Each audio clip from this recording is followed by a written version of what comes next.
We'll start with the prayers.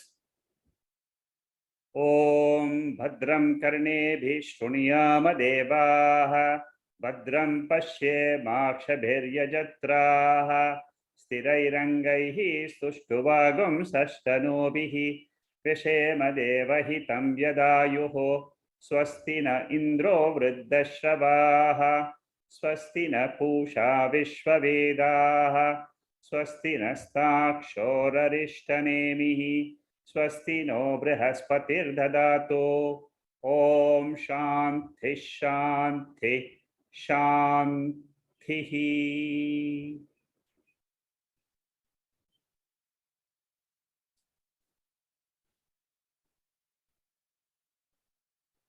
Anubhuti Prakasha by Swami Vidyaranya on Mundaka Upanishad.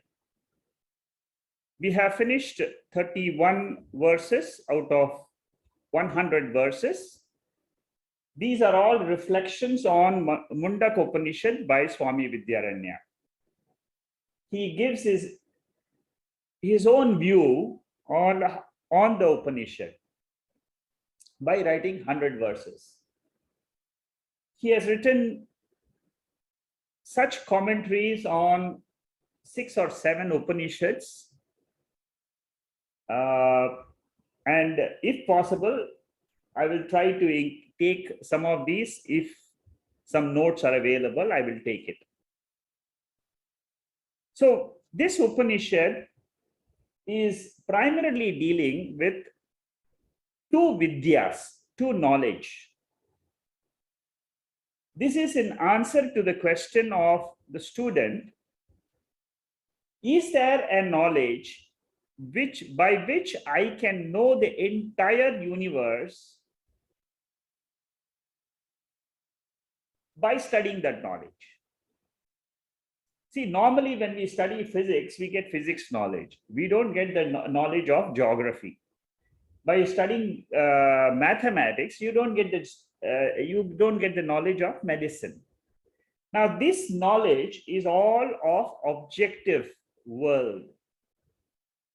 But here, the topic is he wants to know something subjectively so that he can get the knowledge of the entire universe. So this was the question by the student, Shaunaka. His guru's name is Angiras. And he says, yes, there are 2 knowledges which are there. One is called as Paravidya, higher knowledge. Another is called as Aparavidya, lower knowledge. Lower knowledge is the knowledge of objects in the world. Higher knowledge is the knowledge of the seer, the experiencer. What is the nature of that experiencer of this world? This is how you should understand lower and higher knowledge. The lower knowledge is useful for living in the world.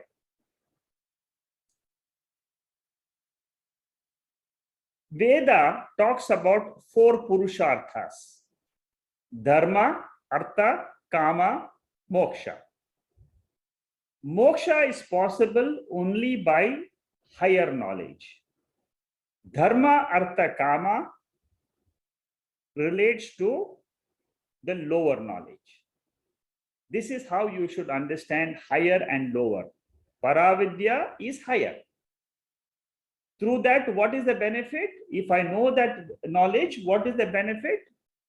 I will not have rebirth. That is the fundamental benefit of knowing who you are. What is the benefit of lower knowledge? Lower knowledge is you will get benefits of this world, either this world or the other worlds which the Veda mentions, Swarga, etc. The rituals part, Veda, the Purva Veda the earlier portion of the Veda mainly deals with rituals. It's a very bulky portion compared to the Veda Anta portion. Veda Anta portion deals primarily with Paravidya. Veda Purva Bhaga deals only with Aparavidya. Vidyaranya Swami in this Upanishad clearly says that all the preparations which you do to cleanse your mind is Aparavidya. The moment you have cleansed your mind and you have come to Jnana Yoga, then that is what is starting point of Paravidya.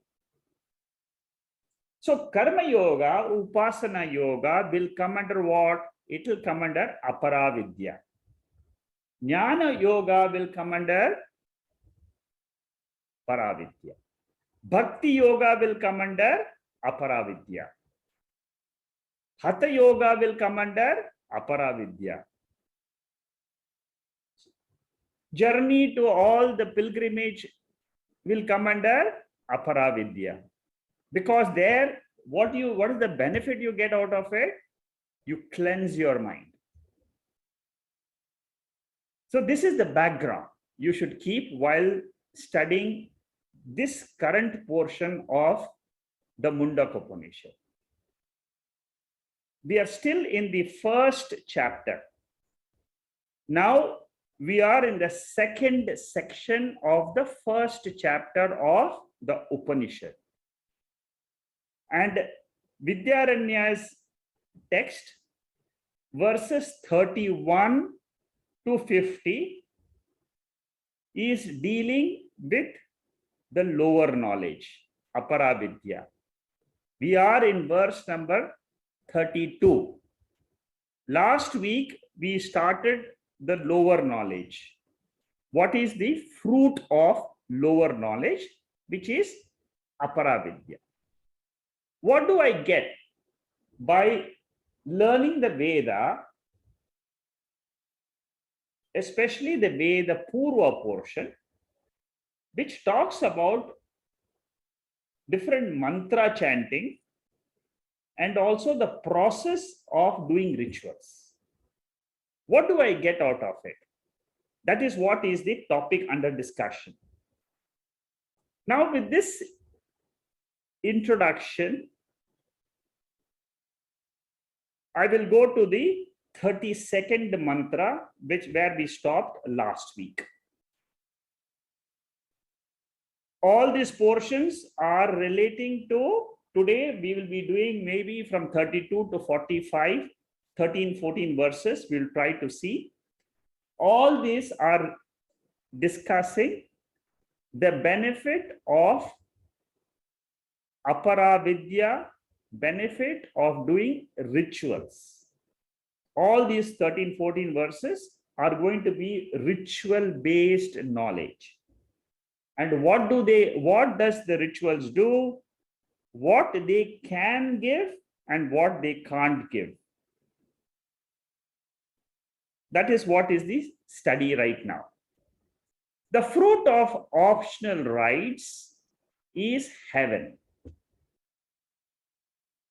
Optional rites means what? Rituals which you can perform or need not perform. It is called as Sakama Ichha. Sakama Karma. Nishkama Karma. There are two types of karmas, actions, which we do. Actions, as you all know, in Bhagavad Gita, we cannot stop. Prakriti will force you to do actions. What type of actions you will do will depend on your own likes and dislikes in the mind. Today in the world, many people do not go for rituals. This is today's creation. Today's world is like that. So if you are not for the rituals, don't worry. That is how your mind is today. This clarity of what the rituals can do, what the rituals can't do, you get from Upanishad. The fruit of obligatory duties. There are two types of duties: optional duty, obligatory duty. Obligatory means you must do it. What is the nature of that? The nature is, what is the purpose? What is the benefit you get out of obligatory duties? These are all rituals. Like today, for example, Dasara is there. You celebrate Dasara. What do you get out of it? You cleanse your mind. It helps you to cleanse your mind, which is full of impurities like kama, krodha, lobha, mada, matsarya. These are all the 6 inner enemies. When I do Dasara puja, Diwali puja, I do all this agama karmas. What happens? These are all rituals. By doing these rituals, I am not entertaining the thoughts which will disturb me. When you perform a ritual, it makes you happy. Even if you celebrate, if you celebrate Dasara and you prepare golu at home, it gives you happiness. By performing 2 kinds of actions, one inevitably attains the fruits. And what is the fruit? The fruit is either cleansing the mind, or you get fruits of this loka or higher loka. Karmas are divided into 2: sakama karma, nishkama karma. What do you mean by sakama? Sakama means with desire you do certain rituals. Now, kamya karma means, suppose I have a desire, it is optional. I may do, may not do. Some people are interested in Swarga. It is an optional thing. You may say, where is Swarga? I don't see Swarga. But some people, they believe in Swarga, depending on their previous vasanas. You will find that many people are there, they follow rituals very methodically. Especially in South India, you will find that people follow every ritual. They even go through the timings. They will take Rahu Galam and not do certain things. But what is the benefit of this? You get Ihaloka Phalam or Paraloka Phalam. You get benefit in this world of either wealth, children, house. All these are all possible because that is what is the rituals meant for. A byproduct of that is Chitta Shuddhi. So when you do rituals with desire, the primary benefit is you get what you are asking for. The secondary benefit is Chitta Shuddhi. Chitta Shuddhi is secondary benefit, means it is called as Avantara Phala. Avantara Phalam is not the primary, it's the secondary benefit. For example, a mango tree gives fruits. It also gives mango leaves, which can be used for eating. It also gives other things. It gives, if you go under a mango tree, you get shade. It can be used as a fuel also. So different benefits are there. The primary benefit is getting the fruit. The secondary benefits are other benefits. Similarly, also by doing rituals, you have primary and secondary. The second type of ritual, actions are called as Nishkama Karma. Nishkama Karma is also called as Niyata Karma or Nitya Karma. Compulsory, obligatory duties, like lighting up a lamp. It is nothing to do with karma. It's nothing to do. Lighting a lamp at home is nishkama karma. What do you get out of that? Spiritual growth, mental refinement. Suppose you do some service in the society. You teach yoga. It's a seva. You teach chanting. It is a seva. What will it give you? Chitta Shuddhi. It will give you sadhana chatushtaya sampatti. You will get all the adhikaritvam for studying the Veda. That is the primary benefit. What is the secondary benefit? The secondary benefit is material prosperity, worldly benefits. In the sakama, worldly benefit, material prosperity is the primary. In the nishkama, primary is spiritual growth, because you are doing actions without any desires. Karma yoga, for example. All the actions you do, you surrender to the Lord. Oh Lord, you are the creator of this body. I have not created the body. The body is doing some actions. Let it all go to you. Finished. Whatever benefit you want to give, you give. That is what is called as nishkama karma. Bhagavad Gita is full of sadhanas. In Bhagavad Gita, you will find more sadhanas and less of jnana yoga. In Upanishads is fully jnana yoga, little bit of other sadhanas are there. That is the difference between Bhagavad Gita and Upanishads. And what is Brahma Sutra? Brahma Sutra is to re-establish whatever you have learned in Upanishad. You would re-establish that by nyaya, by logic. It is called as Nyaya Shastra. In Prasthana Traya, 3 books are there, 3 texts are there. Brahma Sutra is full of logic. It will rattle your mind. It will tell you this is not the correct meaning, this is the correct meaning. This is not the correct meaning, this is the correct meaning. Of the Upanishadic mantras.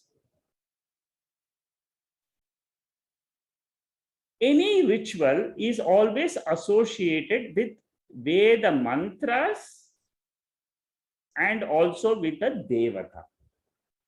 Suppose you do an Agni Hotara ritual, Surya Devata is there, Agni Devata is there. Bhagavad Gita, the 3rd chapter, 10th and the 11th verse. Saha yajna praja srishtva purovacha prajapatihi anena prasadishvatvam eshavostishva kamaduk devan bhavayatanena te deva bhavayantu vaha parasparam bhavayantaha shreya paramavapsata. So these, what are they saying? The Bhagavan himself created all these rituals. By this shall you prosper. Bhagavan gave rituals. He gave, for example, Kamaduk. Kamaduk is a cow, which can, mythological cow. You pray to that cow, it will give you all the benefits. All whatever you ask for, this Kamaduk cow will give. And what is the second, the next mantra, the 11th mantra, what does it say? It says that in this world, there are devatas, which control different forces in the world, natural forces. Rain, fire, earth, Prithvi Devata, Agni Devata, Varuna Devata. All these are all Surya Devata. These are all natural forces. They have powers in them. They are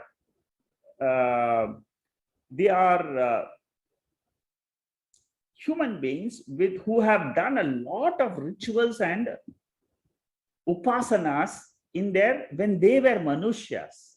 And now they are the Devatas enjoying the karma phalas, punyam, which they have done in the past. This is the way the the Veda tells us about all the natural forces.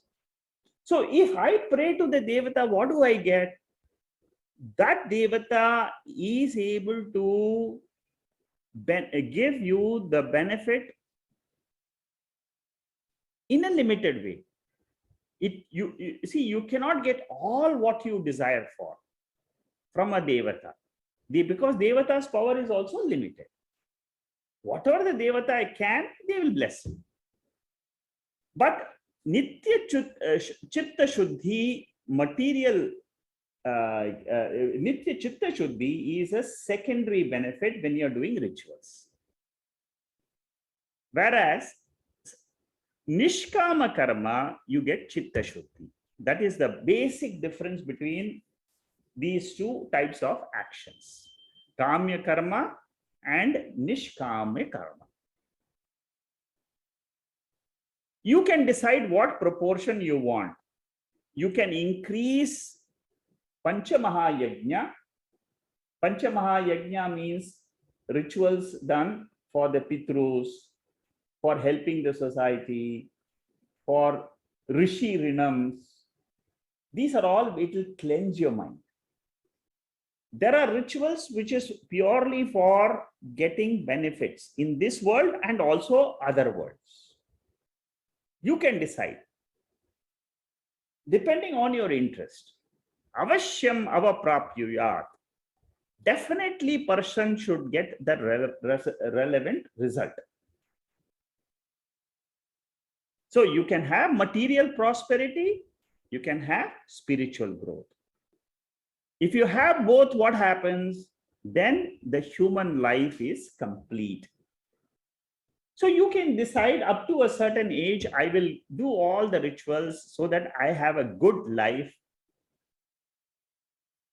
After a certain period of time, you have seen the benefit of doing the rituals.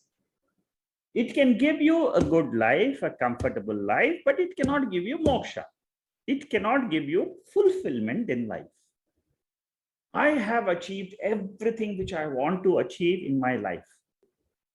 Nobody, no jiva can say that if he has not come to Jnana Yoga. If he comes to Jnana Yoga, what happens? His ignorance is removed. That is the fundamental knowledge you should have about Paravidya. It is the ignorance of the self, of my higher self, that I am not the body or the mind, but I am the consciousness, perceiver, experiencer principle. The avidya, ignorance, manifests as desires. This point is a very, very fundamental point in Vedanta. Many people hear it, but they don't understand this point. Because this has got to do something with the working of the mind. If you are attentive, if you are alert, you will be able to see your entire mind in the screen of consciousness. This is called as purity. When I say Chitta Shuddhi, what do I mean by that? I will see my mind. See means what? I will know my mind as clear as I can see an object outside. It is possible. This is a jnani's mind. And why he is able to do this? Because of Chitta Shuddhi. And the moment a desire comes, he knows it is avidya. It is because avidya is at play. Even for a jnani, he will have certain desires. But then he says, okay, let the body and the desires come and go. But his desires will not be binding desires. Okay, so that is about this particular verse. Next verse, 33. These are all related to rituals, benefits. So those people who wish for the fruits like the heaven, who know the mantra portion and the Brahmana portion of the Veda, they are able to perform rituals. By performing the rituals, they experience pleasure in this world or in Swarga. And at a later point of time, they will get liberation. So it is not that rituals are completely useless. This is what we should understand. Veda is a guiding manual for human life. Throughout our life, if you are confused, study the Veda. The more you study the Veda, the more you study the Upanishads, your mind will become very pure, purer and purer and purer. I have several students who are studying for the last 8 years with me. The most important thing they say is, I feel that I have gained a lot. My mind has become pure. I'm able to focus. I'm able to concentrate. I'm able to enjoy life more. That is the real benefit of doing this study of Upanishads. And it is not 1 day or 2 days. Consistent study under the guidance of some teacher who can teach you the different meanings of these verses. Once you understand the meaning, what happens? The mind slowly reduces its ignorance about the purpose of life. A definition of a Hindu is the one who has accepted the Veda and the Bhagavad Gita as a guidebook for life.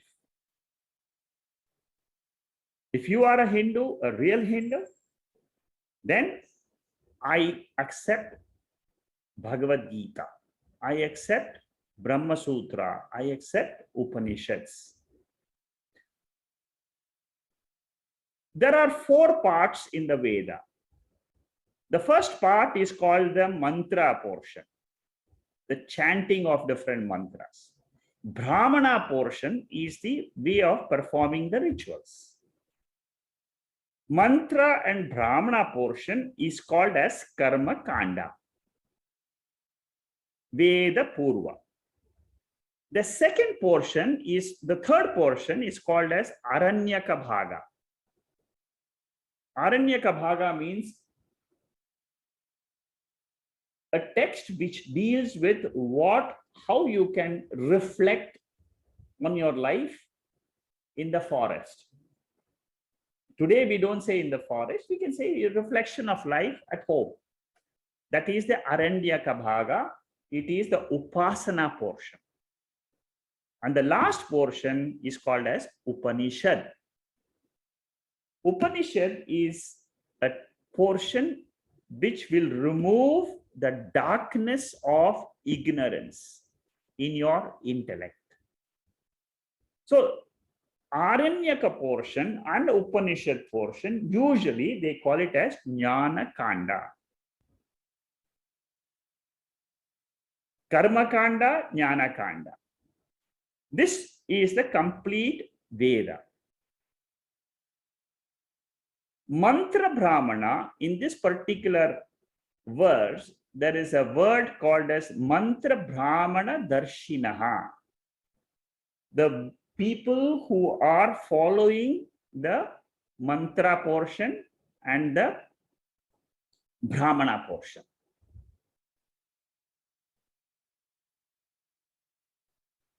Satyam has got 3 meanings. One is speaking the truth. Second is absolute reality or Brahman. Satyam also stands for karma phala. These are the three meanings of Satyam. Usually, we take Satyam as absolute reality, Brahman, in the Upanishads. Here, it stands for karma phala in this particular mantra. So, there are different types of rituals, and nowadays, what is popular is called as agama rituals, which is puja and to the deities. Most of us, we are all followers of agama. These are all which has come in the last 200, 300 years. Before that, it was all Agnihotram, all the rituals pertaining, and these are all pertaining to the fire ritual. The fire, the Agni Kunda, the Agni is supposed to be the courier service to reach your message to the Devatas. Whatever you pray for in that Agni-Hotra ritual, then that will be sent to you. It will go to Devata, Devatas will bless you. So today when we do pujas for Devi, for Shiva, for Vishnu in temples, these are all agama. The temple was built by under the agama rules and regulations. Pancha Maha Yajna, Pancha Ayatana Puja was started by the agamas. Sandhya Vandanam and Agnihotra is supposed to be a Vaidika ritual. Whereas pujas like Dasara Puja, Diwali Puja, all these are all agama. They all will help you to cleanse your mind. And it is these rituals which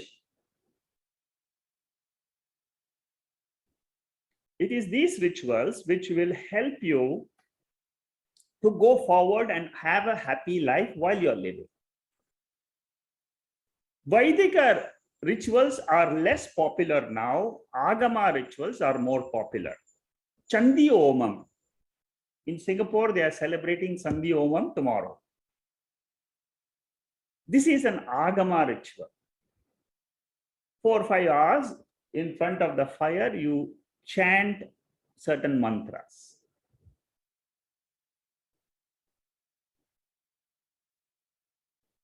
Uddhava Gita talks about Vaidika, Tantrika, Dikshas.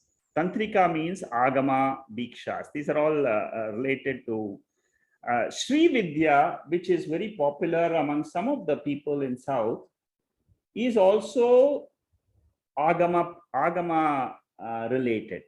Agama is all, for example, Japa, Puja. These are all the later versions of rituals. They are not Vedic. They are Agama Pradhana. The second chapter of Brahma Sutra, in the second section, it says very clearly, when you want moksha, suppose you don't want dharma, artha, kama. People who are, that's why I introduced today's talk as the 4 Purusharthas. If you want dharma, artha, kama, you go to the normal rituals. But if you want moksha, you have to come to Jnana Yoga. For Chitta Shuddhi, we use the Vaidika and Agama, pujas and chantings and rituals. But for moksha, you have to come to Jnana Kanda. That is the message which Vidyaranya wants to give. What do you mean by this Jnana Yoga? What do you mean by this higher knowledge? A sample is given of what is this higher knowledge. In this Mandukya Upanishad mantra, the most important, the most famous mantra of all the Upanishads is this mantra. Very famous. And directly it will tell you, if you understand the meaning of this mantra, you don't need to do any more spiritual study. That's all. A clear understanding of these one mantra is enough for knowing the spiritual nature of myself. Na anta pragnam, na bahish pragnam, no bhayata pragnam, na pragnam, na prajnadhanam, na pragnam, na pragnam.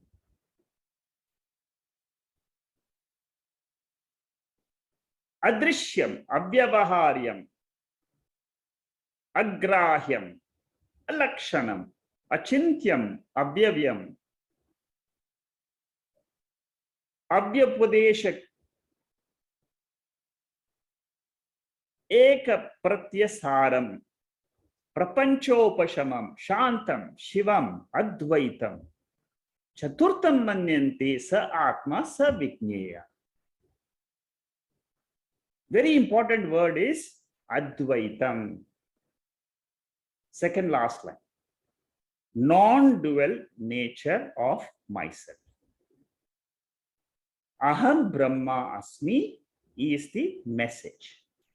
I am Brahman. Today I don't know what is Brahman. By study of the Upanishads, I will be able to claim that as my nature. The waking state, the dream state, the sleep state, these are all these stepping stones. There is a fourth state called as Turiyam. That Turiyam is my real nature. That if I understand clearly, I can drop the three states and say, Aham Turiyam Asmi. This is a sample of Paravidya. One sample mantra. So, what is the means of getting this knowledge? It is Jnana Kanda. What is the what is the means for Dharma Artha Kama, which is all Bhogaha, which is all enjoyment, pleasures in the world? That is Veda Purva portion. So both these portions are Prasiddhi. Prasiddhi means they are very popular. They can accomplish their own goals. For a brahmachari, Sandhya Vandanam and Pancha Ayatana Puja may be initially important. But today, majority of the people are materialistic. Therefore, Artha Kama based society is what we are in today. We don't see many old Vedika rituals being performed, but what do they give is the lokas. That is all we have to understand. Okay, so this is just a revision portion. I'm not going to take it. You can just read it through. You can understand. 34th mantra. One should perform Agnihotra sacrifice. During certain times, we have certain types of rituals to be performed. The Veda will tell you at certain times only you can do certain rituals. Like Amavasya, Paurnamasa, full moon day, you do certain rituals. There is no moon. Your moon is just about to start its journey. That is another time which you do Amavasya and Purnamasa.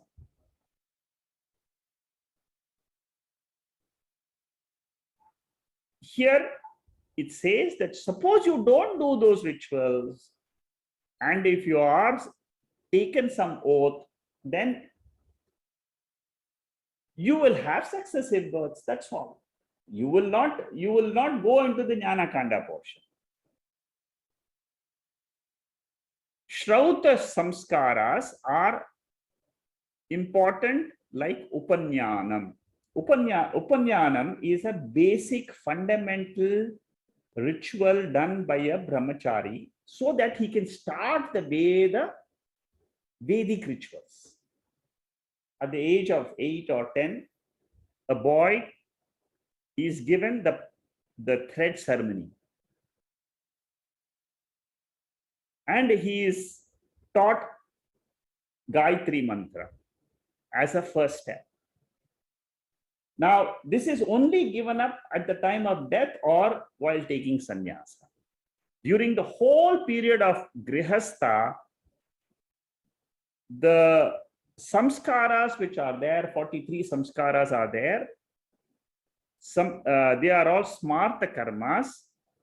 With the help of this Upanayanam, the person gets the right to do all the rituals, including study of the Veda. And it is said that within 6 months you get the phalam of whatever rituals you do. There are certain fires which are there. It's, you know, in the fire, Agni fire is all, there are 3 or 4 different names given to the fire. Avahaniya Agni, Gargya Patnya Agni. There are certain rituals which you do with a fire which is kindled during the ritual time. There are certain, that particular fire which is kindled during the ritual, you take a portion of that and that becomes your Avahaniya Agni. So certain rituals are done during Paurnamasa, Chaturmasyam. Rituals done once in 4 months. There are different types of rituals. You can study those. If you study the Veda, if you meet a Purohit, he will explain to you all these types of rituals.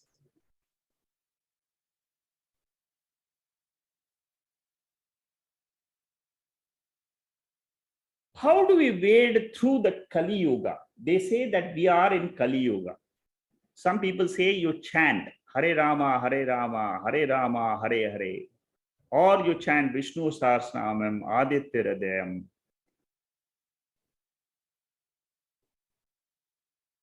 If you can do this, no harm. It will help us. But ultimately, this will all lead to what? Jnana Yoga. That is what you should understand. You have to come to Jnana Yoga after your own mind will push you to Jnana Yoga. Why have you all come to this Upanishadic study? Because your mind is pure. You are now ready to listen to the higher knowledge. Without the cleansing of the mind, nobody can enter Jnana Yoga. Some amount of punyam you have done, some amount of cleansing has been done. Therefore, you are able to get attracted to the study of Upanishads. There are different, every ritual is connected with so many disciplines. You have to take a bath, you have to use a certain oblation, certain. So rituals come with a lot of rules and regulations. It is not easy to do the rituals. It requires money also. And if you do those rituals correctly, it will give you benefit. That is what is the promise of the Upanishads, of the Veda. We must understand that the law of karma is indirectly pointed out in these mantras.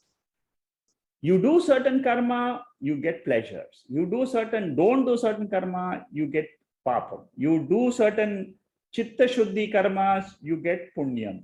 You get higher knowledge. You see, these are all and basically law of karma means what? Rebirth.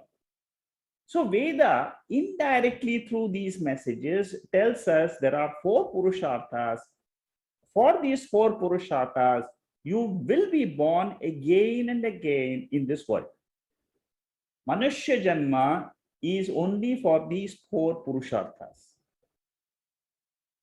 By going through Dharma, Artha, Kama, if by chance you are able to come to Moksha Purushartha, you are very, very rare.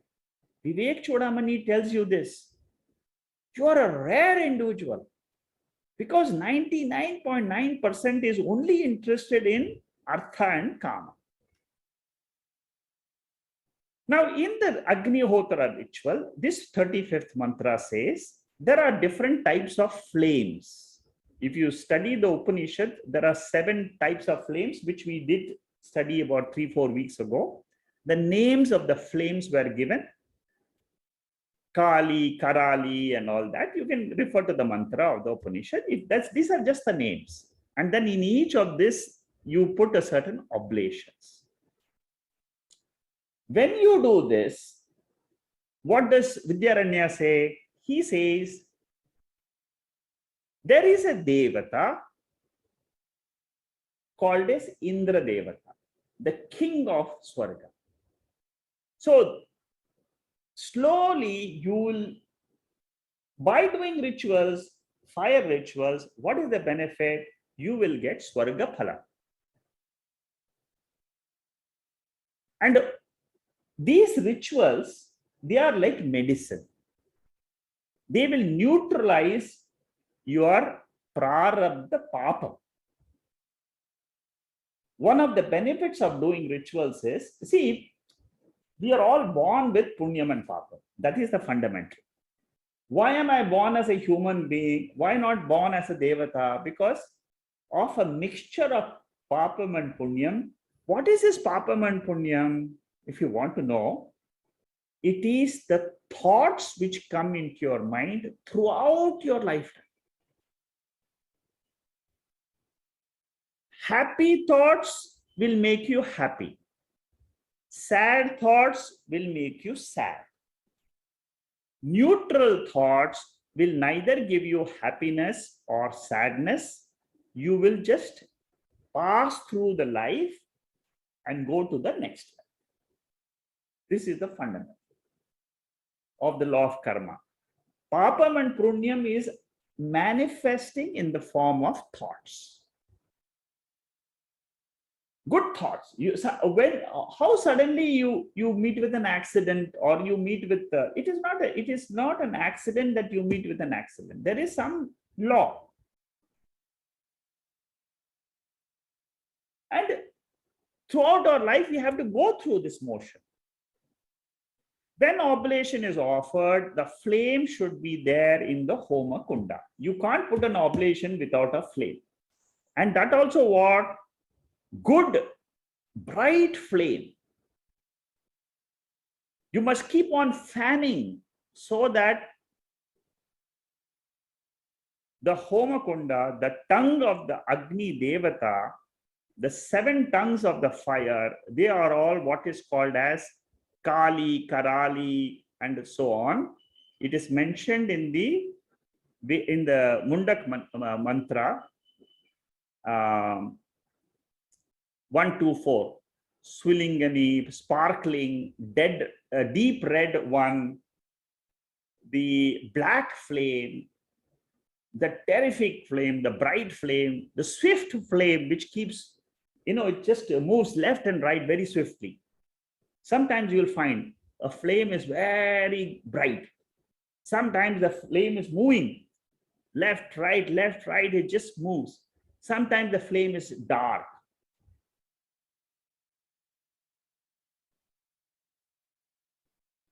Kali is the black flame. Karali is the flame with higher temperature. Manojavaha is a fast moving flame. Sudhi Kanaha is a smoky colored flame. Sparkling flame is called as Pulingini.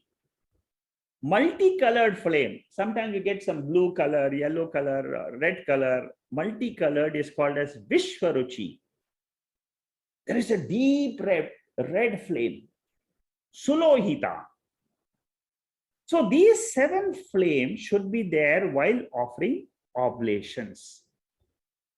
Perform rituals regularly, then you will go to heaven. It is these rituals, these oblations, the devatas become happy. See, these are all the knowledge of rituals which we get from the Veda.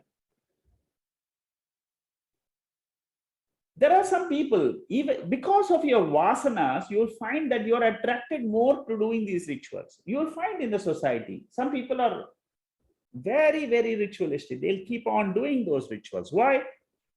Past samskaras will push you into, see, that is why we say life is a journey. It never ends here. In the next life, you'll continue the vasanas which you have gathered in this birth will continue. You have a vasana to learn Upanishad. It will not stop. Again, you will start the journey from where you left in this birth. Again, you will move forward. That is the law of karma. That is the law of this cosmos, this cycle, creation cycle. It is a cycle. Even after one yuga is over, the next creation circle, jivas will be born. Jivas go into a potential condition. How am I without this body and mind in a potential condition? If you ask this question, the guru will tell you, how are you in your sleep state?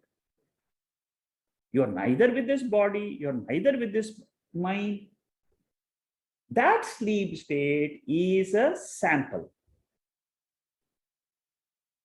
for us to know that we all can live in a potential condition as a jiva. Do we all experience this or not? Yes, of course, we all experience, but nobody told me this. This is my nature. Again, I take another body. That is what the Veda is teaching us. How to get rid of this cycle of birth and death, that also Veda teaches us in the end. That is what is called as Veda Anta portion. There are several descriptions in the Veda. It will teach all the mantras which are to be chanted, what oblations have to be poured, what type of Homa Kunda, how many bricks you have to have in the Homa Kunda. So much of details are available in the Veda. There is a different Devata also for different rituals. And it is these Devatas, they will take the jiva after death to another world. This is also, these are all things which we never know, but we will know only through the Veda. There is no other text. These are all apaurushaya vishaya, not known by human beings. These are all written in the Vedas. We come to know only through the Vedas. Agnis Jyotiraha Shuklaha Shanmasa Uttarayanam Tatra Prayata Gachanti Brahma Vidojanaha Dhumo Ratris Tatha Krishnaha Shanmasa Dakshinayanam Tatra Chandramasam Jyotihi Yogi Prapya Nivartate. These are all texts, these are mantras from the 8th chapter, Akshara Brahma Yoga, Bhagavad Gita. It tells you what happens during death. After death, which Devata will take you. It gives you the names of the Devatas. There are Devatas connected with different times. Daytime, nighttime, those are all different Devatas' names. And after you leave the body, if you are a ritualist, if you have done upasana during your rituals also, that is a greater benefit. It will take you to higher lokas. And that Devata will accompany you. It will guide a jiva to Swarga Loka and Brahma Loka. Brahma Loka is the highest. And these are only possible through Punyam. And Punyam is attained through rituals. This is meant for those people who are interested in pleasures either in this world or higher worlds.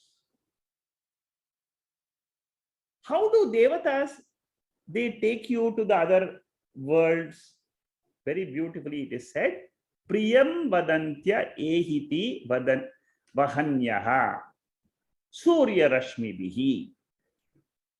Come along, come along.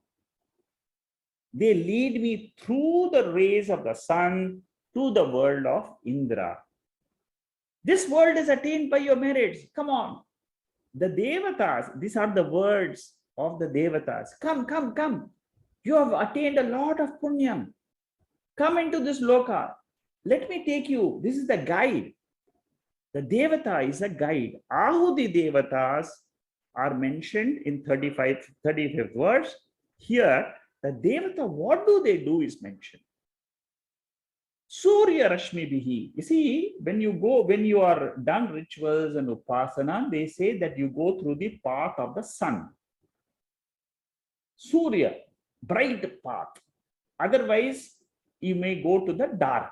Dark path is the path of papa. Done too much of papa in the world, you will go through the dark. Lovingly, they invite the jivas, like Priyam Vadantaha, like you go to a shop, right?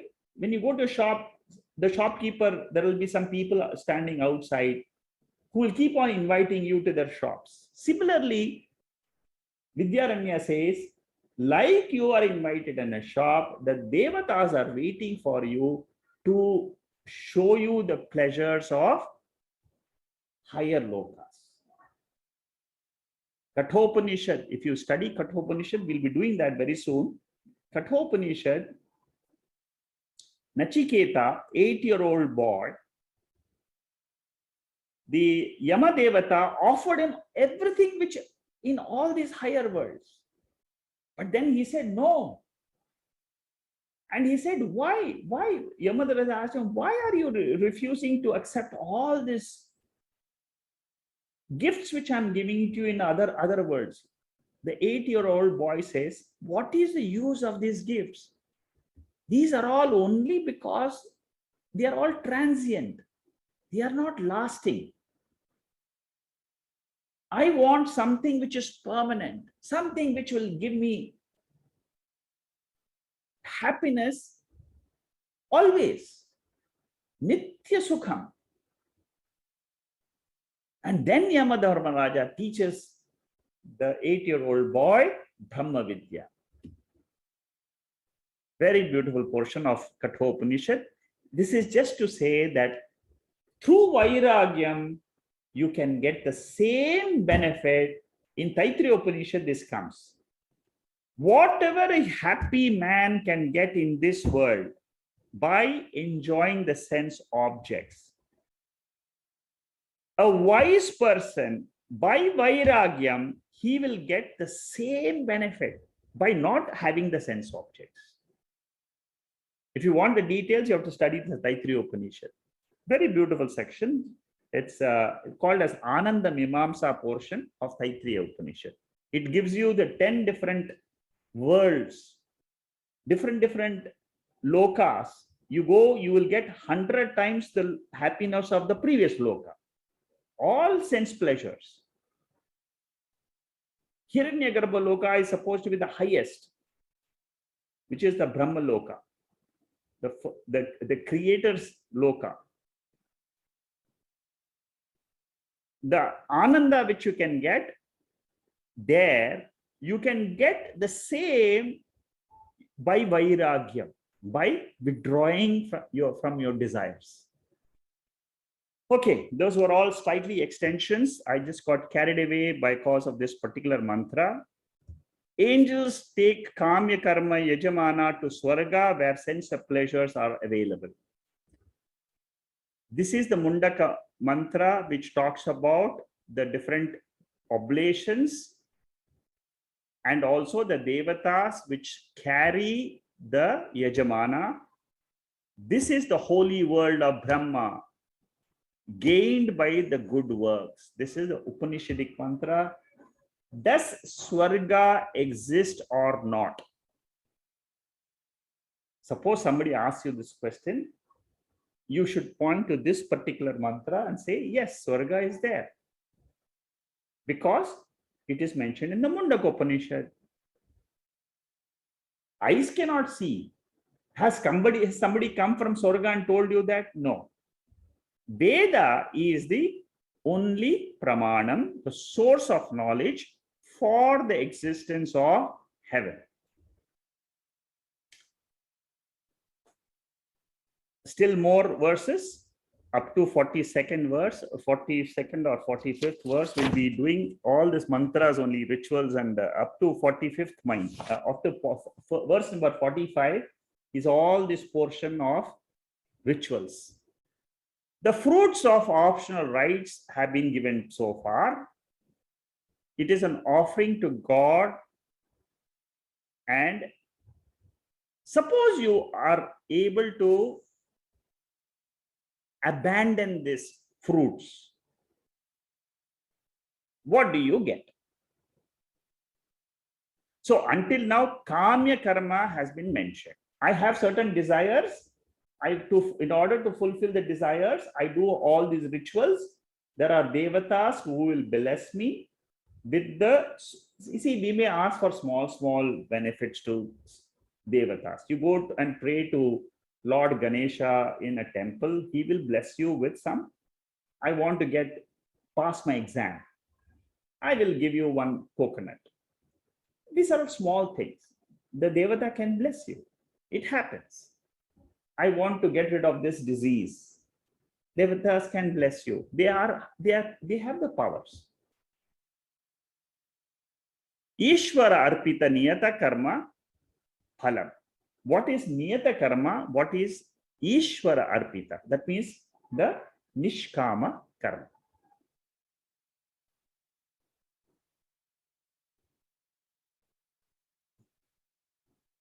So, in this case, what is important is, this is Karma Yoga portion of the Bhagavad Gita. Proper action and proper attitude is called as Karma Yoga. And it is also called as Bhakti Yoga because with reverential attitude you do it. I have reverence to the Lord. That is called Bhakti. So Ishvara Arpana Bhavana with a reverential attitude, and I do proper action. I do what is Niyata Karma. Niyata Karma means not prohibitive actions. What I should do, obligatory actions. In Karma Yoga, what is the benefit? Chitta Shuddhi is the benefit. Nishkama. That means I'm not asking for Kamya Karma. This is Nishkama Karma. That is what this verse is talking about. Why Kama is not desired? Because it is attractive, no doubt, but it is mixed with Dukkham. This is discussed in Kathopanishad also, that the result of desire-ridden actions, they will give you the blessing, no doubt, but it is mixed with Dukkham. You see, you get the blessing, but when the blessing, the punyam goes away, then you miss it. Therefore, when you miss certain things, that is why they say it is Sukham and Dukkham Mishram. This is what you will find many times. I have got blessings, I felt happy, but I have got so many new desires. Atripti karatvam. These are the three fundamental problems of Kamya Karma. Dukkha Mishritatvam, Atrupti Karatvam, and Bandhakatvam. I have introduced this in Tattva Bodha talks when I started this about 3-4 years ago. So Bandhakatva means what? I get attached to the fruits. I want that fruit again and again, again and again. I got that fruit, no doubt. I want money, I want more money. I want more money, more money, more money. It's never end. It never gives me fulfillment, atrupti, and it is mixed with dukkha. You can go back to your own life, analyze your experiences, and see whether the Veda, what it talks about desire fulfillment, is it true or not?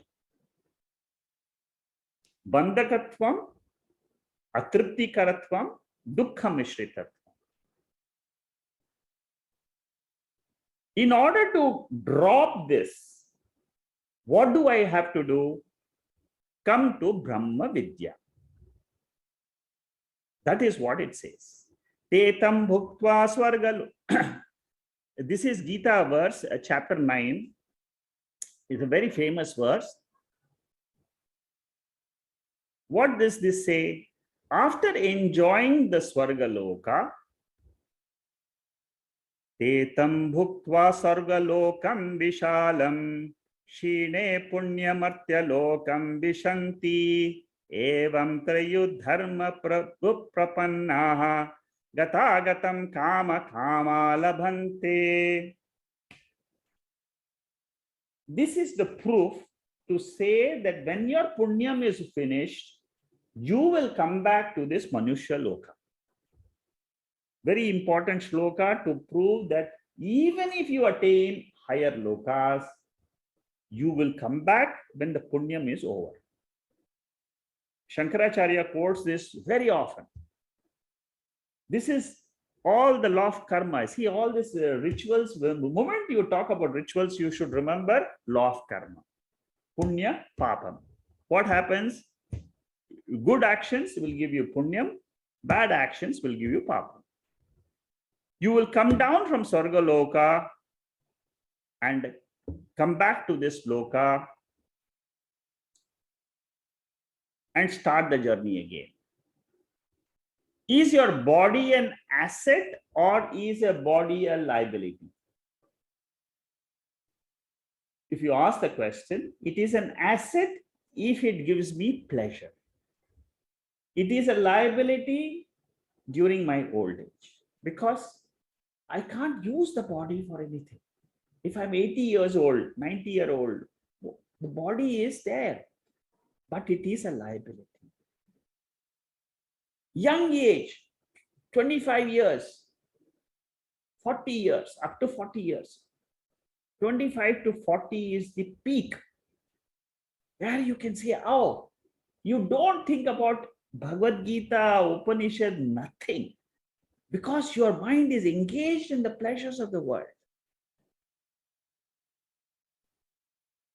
Only when you have seen the other side of the pleasures, then you say dharma artha kama is okay, but will not give me moksha. Is moksha worth striving for? Every Upanishad will advertise moksha. What you get in moksha? Freedom. Freedom from what? Freedom from your shackles of your mind. The human life can be used for a better goal. You come early in life, you have more time to spend on jnana yoga. So don't be carried away by the materialistic, which we are, most of us are materialistic in nature, but then turn to the spiritual side. The bifurcation of the goal happens. You no longer are interested in dharma artha kama. You look for the higher world. Chitta shuddhi. I want my mind to be pure. My mind is turbulent. How do I make it pure? This is the way. Kathopanishad has this fantastic mantra. Nachiketa says to Lord Yama and says, the sense organs are ephemeral, transient, incidental. The vigor of the senses, they decay. Even if the longest life is a small fraction, is short.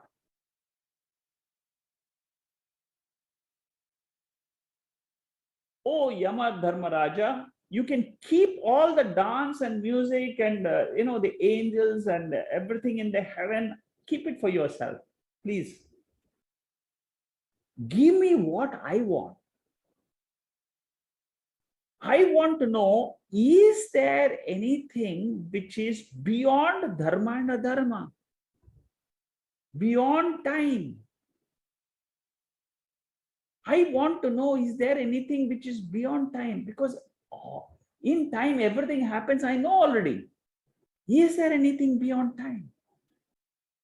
Teach me that. That is what Nachiketa wanted. Shobhava martyasya yat antakaitat.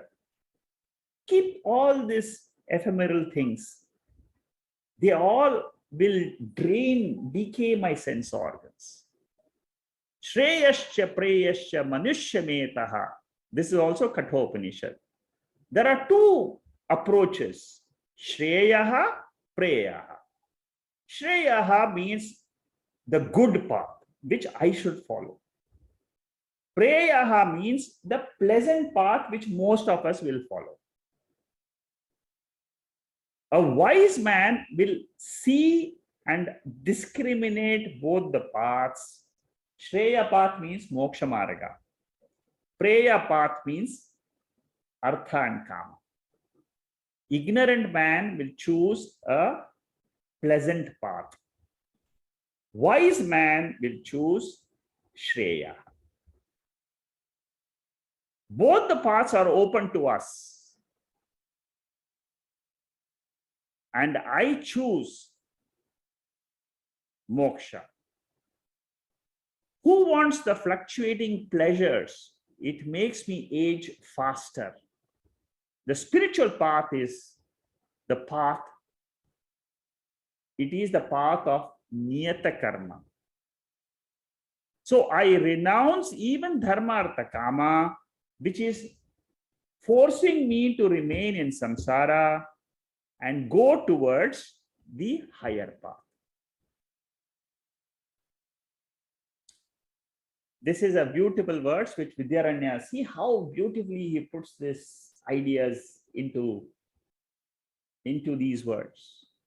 He says that a small river you can cross by a weak raft. Just take a small boat and you can cross. Can you cross an ocean with a small raft? You cannot. So similarly, to achieve liberation, which is moksha, can you go to do small actions? Small karmas?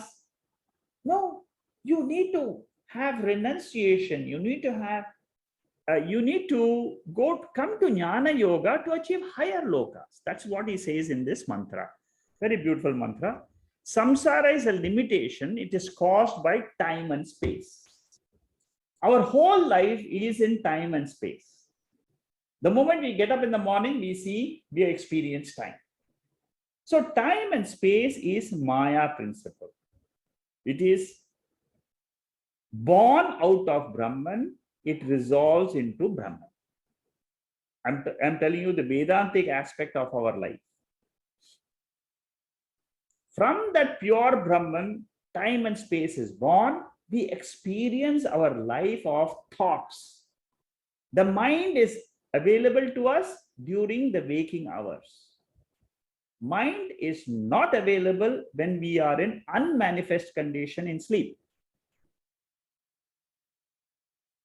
And what is that unmanifest condition? What is that beyond unmanifest condition is what is Jnana Yoga.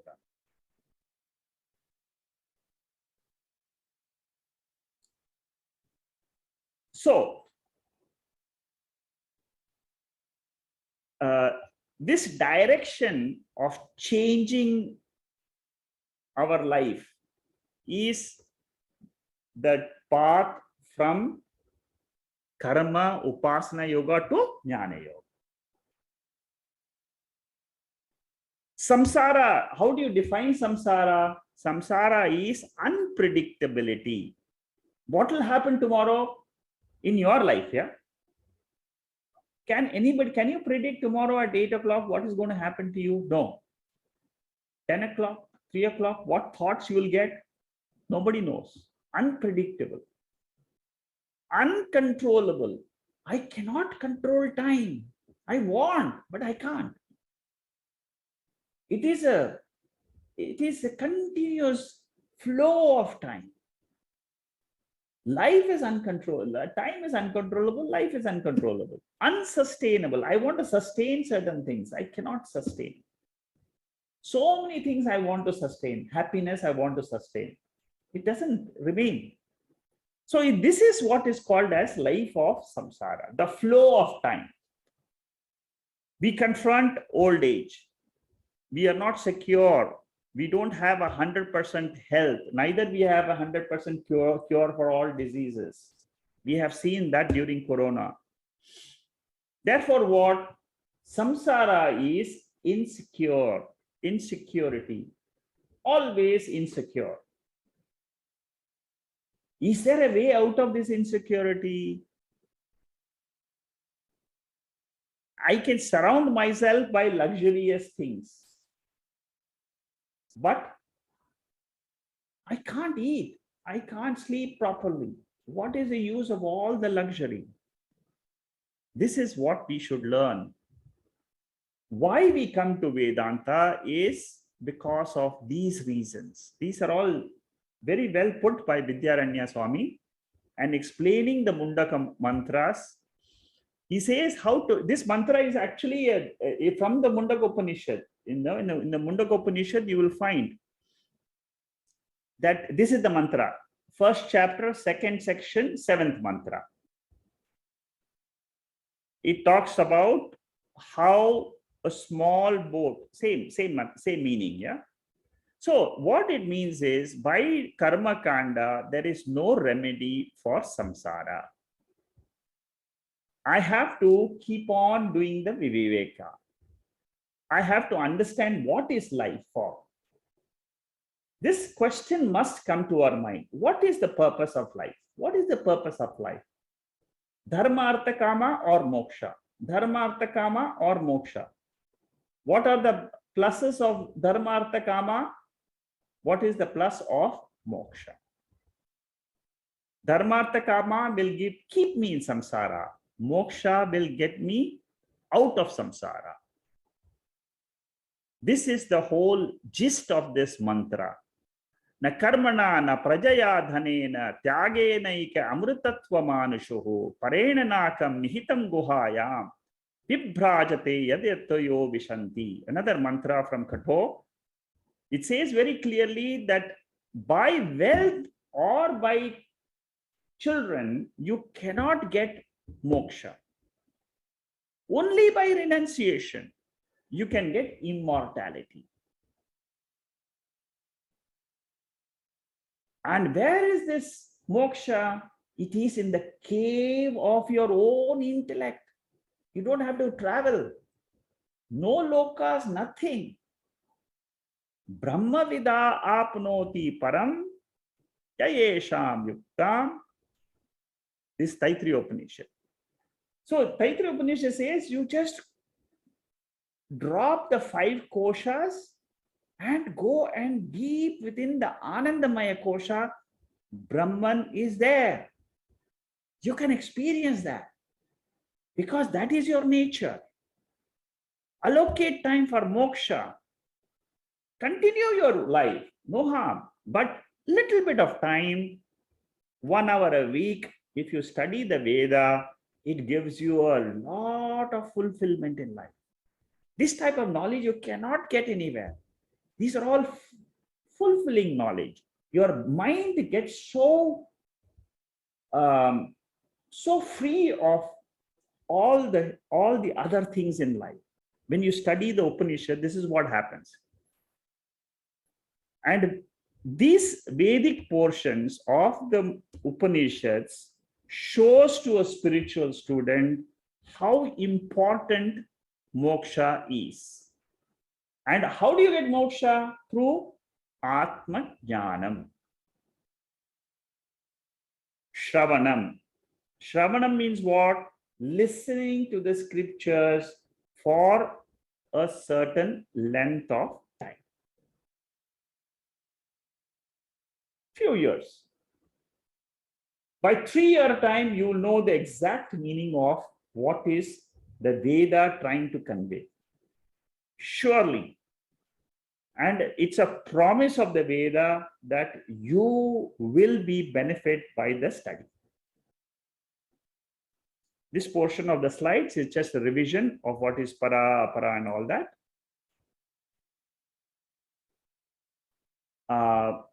The next mantra, again a reinforcement by Vidyaranya, saying that you can get heaven only by karma, not moksha. All the rebirth is based on past merits and demerits. And it is these merit and demerit which afflict a person during his lifetime. By rituals and upasanas of the rituals, you can get swarga. Tena swarga matram apnoti. Shankaracharya has written a beautiful shloka called as Chatur Shlokam. Then he has got Eka Shlokam. And this shloka ends with Tatakkim, Tatakkim. You know, there is a shloka which ends with, most of you may be knowing this. So, what is the use of getting all this lokas? Shankaracharya in this lok, in this beautiful mantra, he says, what is the use of getting Vishnu loka or Shiva loka? But if that whole loka is only temporary, if I look into my own heart, Lord is there in this heart. That is all lokas are within samsara, in time and space, and samsara.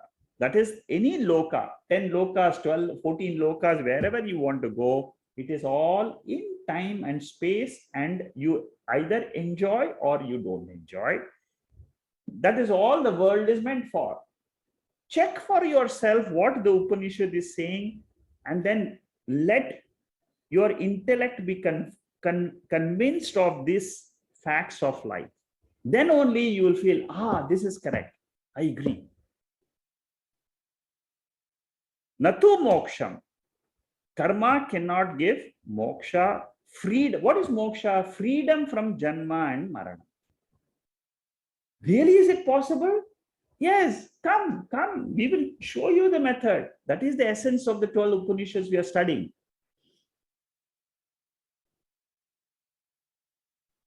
Those who are committed to karma and upasana will go through old age, death,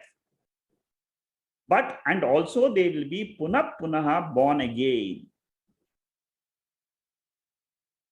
So the jiva survives with karana shariram, sukshma shariram, sanchita karmas. This is how you move forward.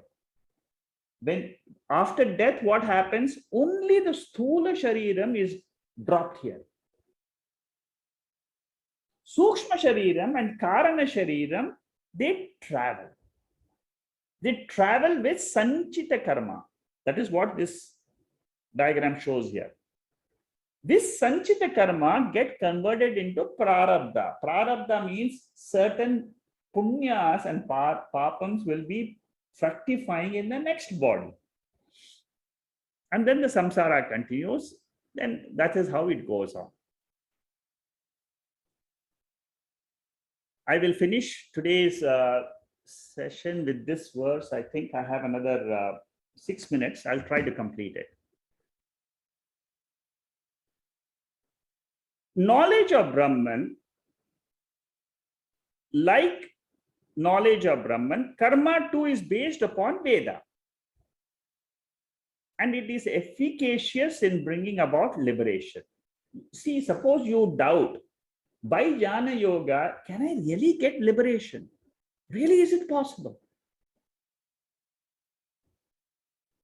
Here Vidyaranya says, it is possible because avidya is the main cause.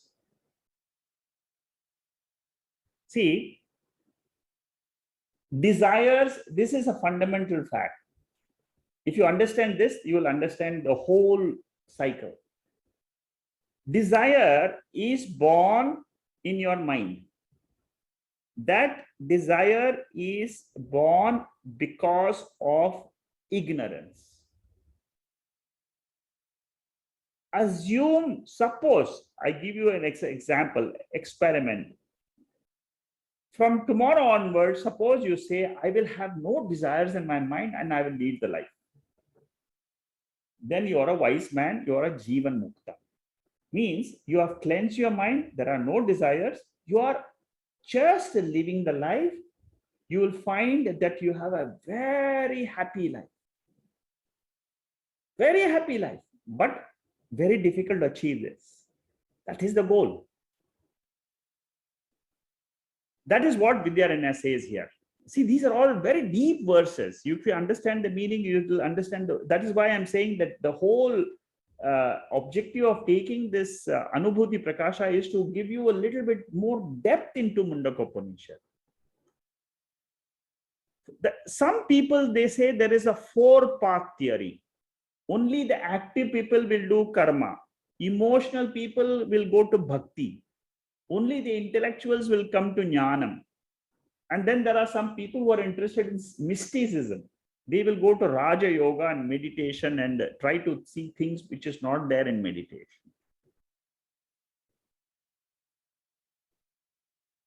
This is a four-path theory. What Vedanta says is there is only one path. And that is Jnana Yoga. It is through this path alone you can get moksha.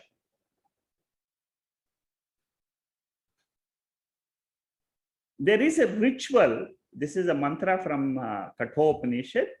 One of the rituals asked by Nachiketa, he said there are some people who are interested in attaining heaven. Can you teach me, O Lord Yama Dharmaraja, teach me how one should reach heaven and stay there for a long time. This was the second boon which Nachiketa wanted. But this is also only pleasure. You see, moksha is something which is beyond all sense pleasures. Infinite result is promised in moksha. Infinite result because you go beyond time. Karma as a means of liberation and jnanam as a means of karma as a means of attaining lokas and jnanam as a means of attaining liberation, both are given in the Veda. Vedika sadhanam, like all the rituals and other preparations, they are only for removing the impurity, but not for removing the ignorance. Ajnana nivritti. This can happen only through self-knowledge. That is why Mundaka Upanishad and other Upanishadic study is extremely important. Karma does not eliminate samsara because mula avidya is still continuous. Mula avidya means ignorance of the self. Okay, I will explain to you what is this mula avidya when we do a little bit more, or also in the 41st verse, I will try to explain what is mula avidya. Avidya of objects in the world is normal avidya. Avidya means lack of knowledge, ignorance. Mula Vidya means, it's a technical word, refers to self-ignorance. Okay. We'll continue the 41st verse to 45th verse. Next week we'll continue. These are all verses which will be there. These are all verses which deal with the fruit of lower knowledge and why higher knowledge is important. See, Paravidya, Aparavidya, what is the benefits? What do you get from Paravidya? What do you get from Aparavidya? Beautifully mentioned by Swami Vidyaranya in Anubhuti Prakasha. Up to the 50th verse is this section. And from 47th verse onwards, up to 46th verse, 31 to 46 is about what is the benefit of these two vidyas. And 47 onwards, which we will be starting next week, next topic, is the importance of a perceptor. Okay. Anyway, it's very good. These are very beautiful verses. Hope you are enjoying them. Om Purnamada Purnamidam Purnahat Purnamudachade Purnasya Purnamadhaya Purnameva Vasishyade. Om Shanti Shanti Shanti. Hari Om Sri Gurubhyo Namaha. Hari Om.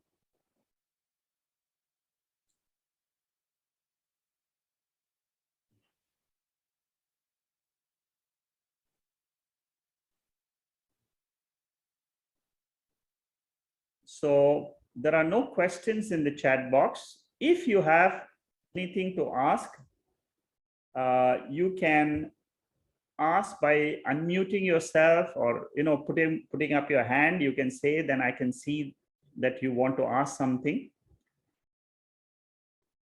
Do you have any questions on today's talk or in general?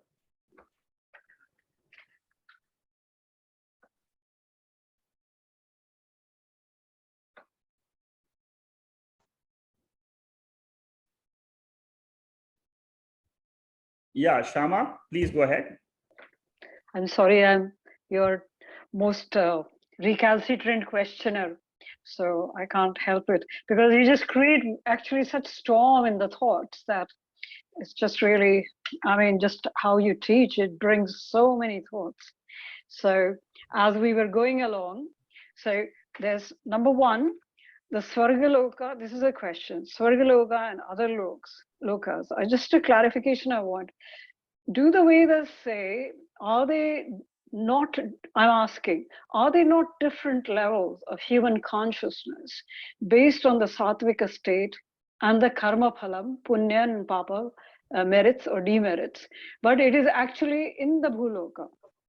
This was a question which I had last time as well, but I didn't ask. Okay. So these different states of consciousness after the jiva rahita, after the jiva, different units of happiness. So that's how I visualize that these lokas are probably describing different units of happiness.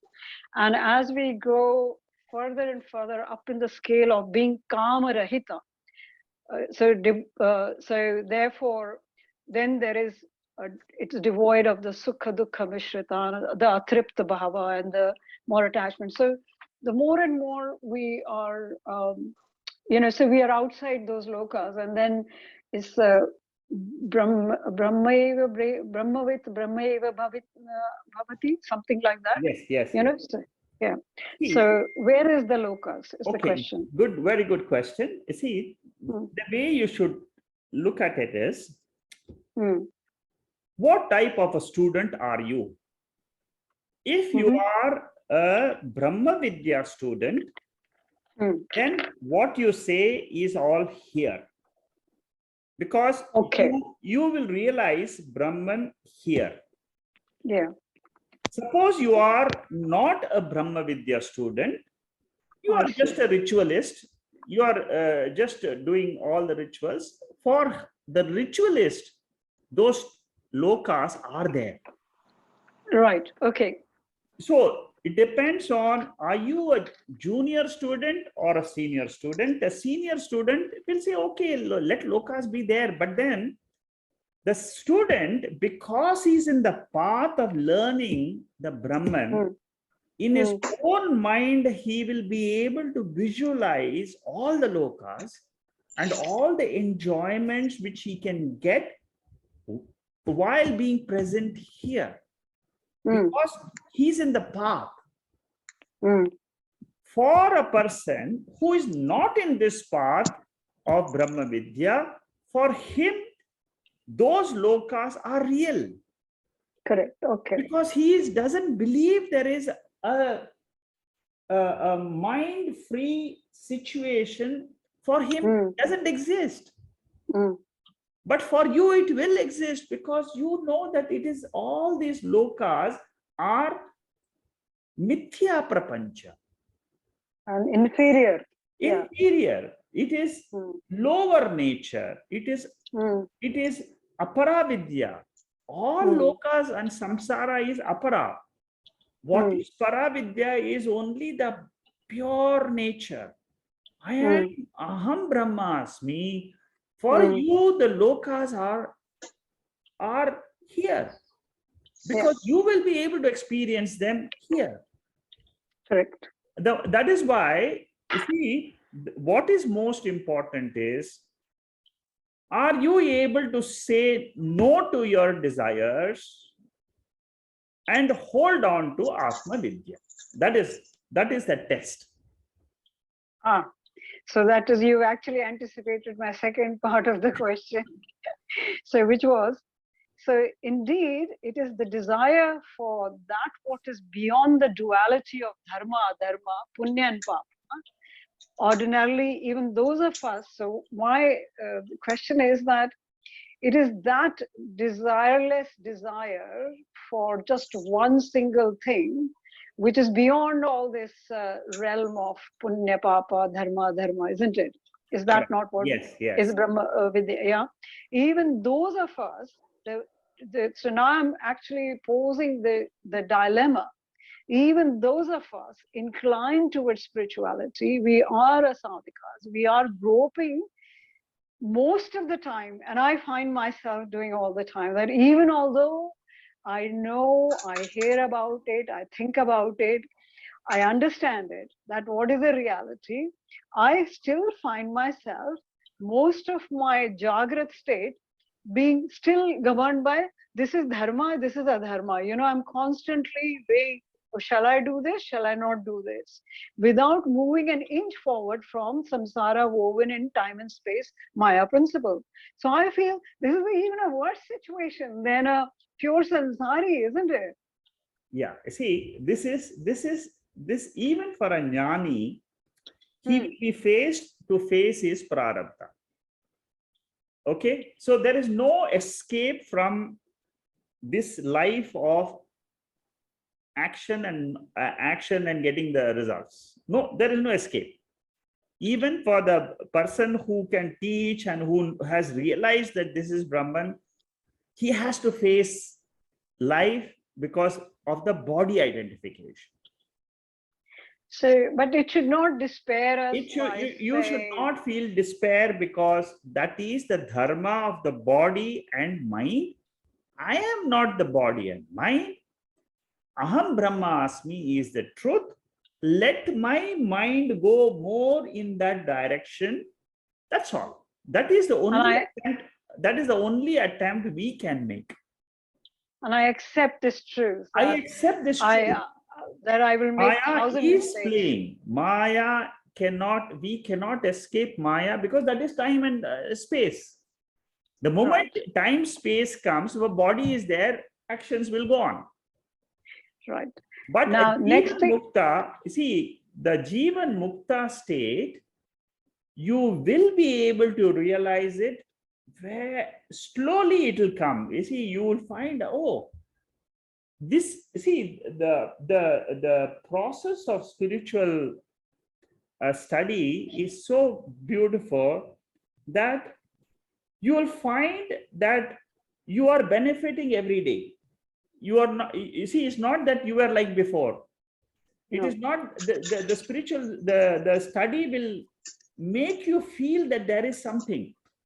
Some movement is there. Some movement, and your intellect will slowly open up to the concept of a self without the world.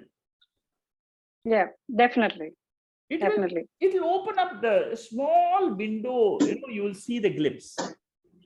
Right. And this glimpse will become a huge vision over a period of time. And One thing, it can happen. It can happen. The only way it can happen is with deeper study of the Upanishads. You've said something today about that in the final realm, and I think all great saints and prophets, they all say this, that in the final realm, you may know thousands of things, in the spiritual Brahma Vidya, everything about what is to be known. Yet, unless you have the courage of the hero like the Nachiketa, that you say no to all that Yama was offering him, isn't it? Dharmaraja was offering him. Yes. He was saying, no, you keep it, I don't want it. So in other words, that very strong hero-like courage of a vairagya, which almost everybody says. And then how am I to see, am I developing or not developing this vairagya? Is that something I can know? Yes, you can know. I give you a guarantee, you will know it. You will come to know, because it is a promise of the Upanishad. It is not my promise.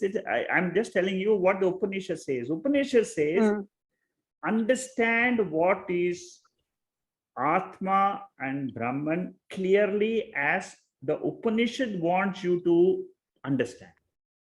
Right. Your mind today can understand a little bit, but it is not still clear, because it is still not clear for us. The doubts are coming only because it is not clear. Okay.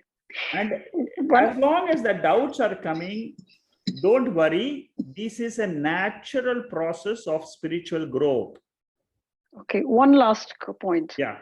Say, moksha, the desire for moksha, how can we determine that we truly desire moksha, or is it just a temporary respite from the current dukkha and a feeling of a temporary, what they call shamshan vairagya, somebody has died, we have a vairagya. I am guessing that we are not able to be Brahmanishta, because even while I want Brahman, I have got this unknown multiple desires hanging around.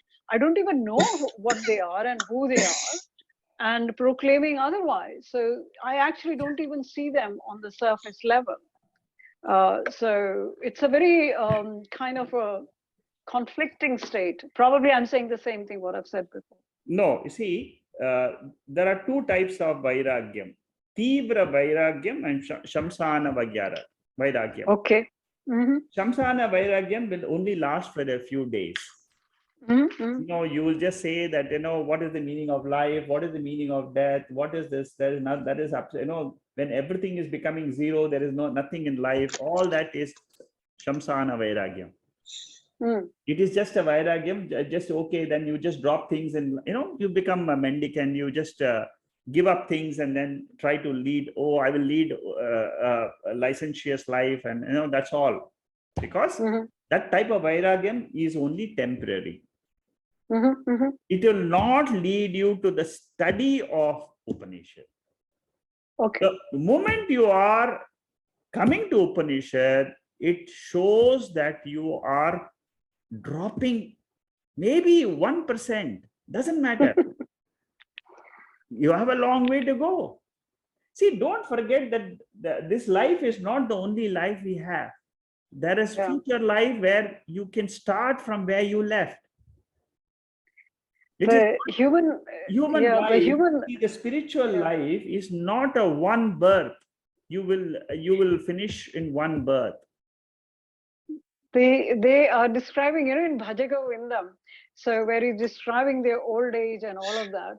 And what a peculiar human irony it is, the time, something, like Yeah, what the desire when all the lake is dry, correct. so Yes. when you are old, it is really so strange that you cannot enjoy it. Your capacity to enjoy is getting zero and zero. However, the desire is getting bigger and bigger. So it's a complete mismatch, isn't it? Yes. So it's such a mad irony. Yes. See, that is the beauty of Bhaja Govindam. It teaches you what is life. It hits you, It actually. hits you and tells you this is not what the life is meant for. There is a life which is meant. See, when you come to Upanishads, don't you feel a joy that there is something which I'm learning about? Okay, I don't understand Brahman, I don't understand all that, but still there is joy in learning this. Definitely. See, there is joy. You see, that is why it pushes you further and further. You want to learn more. You want to learn the essence of all the Upanishads so that your intellect can at one time grasp the central teaching. The central teaching is only one thing: Brahma Satyam Jagan Mithya Jivo Brahmaiva Naparaha. Yeah. Let it hit your mind 1,000 times, 1,000,000 times, till it is clear. Let the study continue. Don't worry, don't give up. You say, I'm not going to give up.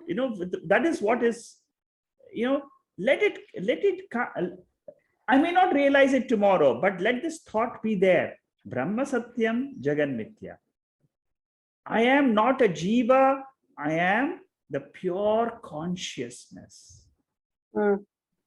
It is a realm which I can never know on my own. The Upanishad will show me that realm.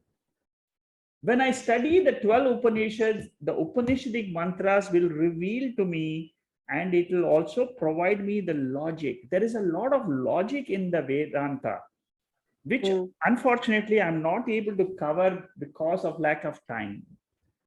See, there is a lot of logic which explains to us that we are free here and now.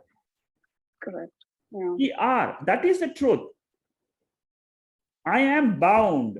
I don't have vairagyam. These are all the thoughts in my mind. It is a notion. Yeah. It is coming again and again, and I am trying to get these notions because I still have self-ignorance. Yeah.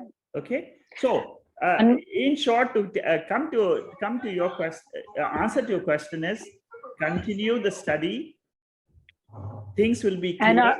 And until then, and I have to just believe that until I actually get totally established in Brahma Vidya, Yes. my lower nature, which tells me do this, do that, help so and so, because that's what I've done all my life. No problem. It just That you takes the continue. better of me. Yeah. See, doing seva. It comes very natural to me. To help people. That is dharma of your body. That is dharma of your mind. You can't stop it. It is nature. Right. See, okay. Thank you. After the study of the Upanishads tell the seeker, continue to do your duty and service. After getting the knowledge, also continue. Vedanta never says you stop your duty, stop your service to the society. Never it says. It says continue the duty. You are born, your body is existing for that particular duty and for that seva. It is the cycle of, that is the cosmic law. You're following cosmic law. That's all. Thank you. Thank you so much, Shekharji. Thank you. Yeah, Bharat is saying, in trying to understand the Upanishads, Brahma Sutra, there is a natural purification of the mind because the impurities in the mind are seen. Good. Correct. That's correct. See, very soon, like I said before, that as you study, you will find that your mind is becoming pure. Pure means what? I'm able to see my mind clearly. you may not be able to control the mind. That is not it's not possible. You can't control it because that volcanic eruption of thoughts, and due to those thoughts, actions are going on. You can't control that. That is Karana Shariram expressing as Sukshma Shariram, and Sukshma Shariram expressing in the Sthula Shariram. This is what is going on throughout your life. This volcanic eruption of thoughts, actions, again thoughts, again actions. This is what is called as the samsara chakram. But the moment you start the study of the Upanishads, it will teach you in the consciousness only all this is happening. So take your attention from the thoughts to the light in which you are seeing the thoughts. This is possible. Every seeker undergoes this part of the spiritual journey. Very well put, Bharat. Good. There's a question from Saru. Go ahead, Saru. Yeah. Good evening. So one question is actually a clarification from what Shama was asking about desire. In my mind, the thought is that even when we drop the desire for Brahman itself, that's the stage. I don't know if I'm clear, if that's correct, that no desire, even desiring, we don't have to desire Brahman also. It's a state of desirelessness. Is that so, or there's a desire for Brahman? Okay. As spiritual students, the desire for Brahman will be there. Okay. When you have known what is Brahman, the desire for Brahman will go away. Okay. Okay. I got that. As spiritual students, because the Upanishad says there is Brahman. Paroksha Jnanam. There is something called as Brahman. Till this, the knowledge is a Paroksha Jnanam. It is an indirectly, the Upanishad is teaching you there is something called as Brahman. Okay. Till that Jnanam of Brahman is something, it is there, that desire will continue. So I need to desire Brahman and not desire to reach desirelessness of Brahman. Yes, don't desire desirelessness today. First, understand there is a state that is what is called as the Thuriyam state. Right. Waking state, dream state, sleep state, we are all familiar with. Yeah. But there is one more state which I am not familiar. Yeah. That state is called as the state of Thuriyam. That state is also there today, but I am not aware. Yeah. That state is what all the Upanishads are trying to reveal. There is a state I come to know from what? It is only through the Upanishads. Only through the Veda I come to know there is something like this. That state is called as the state of desirelessness. Okay. That state is called as the state of Brahman. The moment I am able to, first of all, if I want something, I should know there is something. Yes. See, suppose I don't know there is a sari available in that shop in Delhi, I will not desire it. Yeah. You see, the knowledge is important. That particular shop has got this sari, I want that sari, therefore I will go there and buy. So knowledge will lead to action. Knowledge of the Brahman. Knowledge of Brahman will put me into action of knowing Brahman. Right. And Mundaka Upanishad says that knowing Brahman is reaching Brahman. Okay. So You know Brahman correctly. You see, that is what I said, the fourth state. This is clearly said in Mandukya Upanishad. The fourth state is your real state. You think this waking is real. You think this dream was real when it was there. Yeah.